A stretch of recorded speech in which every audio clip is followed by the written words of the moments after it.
Everyone, যেহেতু গরমকাল পড়েই গেছে তার জন্য আজকে বানাবো তরমুজের শরবত। তরমুজগুলোকে প্রথমে আমি ছোট ছোট টুকরো করে কেটে নেব।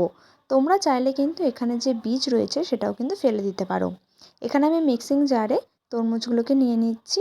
এতে দেব অল্প একটু লবণ, অল্প একটু দেব বিট লবণ। তারপর আমি এখানে কিন্তু দিয়ে দিলাম চিনি। আমি এখানে 4 চামচ চিনি ইউজ করছি, তোমরা চাইলে কিন্তু বাড়িয়ে কমিয়েও নিতে পারো। তারপর আমি সমস্ত কিছুকে কিন্তু ব্লেন্ড করে নিলাম। ব্লেন্ড করে নেওয়া হয়ে গেলে একটা বোল নিয়ে নিয়েছি। বোলের মধ্যে আমি ওই জুসটাকে রেখে দেব। তারপর আমি কিন্তু এখানে দিয়ে দেব অল্প একটু লেবু, জলজিরা। জলজিরাটা দেওয়া হয়ে গেলে তারপর আমি কিন্তু এখানে সমস্ত কিছুকে মিশিয়ে নেব। মিশিয়ে নেওয়ার পর আমি এখানে 2টো গ্লাস নিয়ে নিয়েছি। তারপর এখানে কিন্তু আমি ছেঁকে নেব। তারপর ওপর থেকে দিয়ে দেবো আমি কিছুটা জলজিরা, আর দেবো টুকরো করে রাখা কিছুটা তরমুজ, আর দেবো কিন্তু বরফ। আর একটু গন্ধের জন্য আমি ওপর থেকে লেবুটাকে একটু গ্রেট করে দেবো। এখন যেহেতু রমজান মাস চলছে, তোমরা কিন্তু চাইলে এটা খেতে পারো। কেমন লাগলো অবশ্যই জানিও।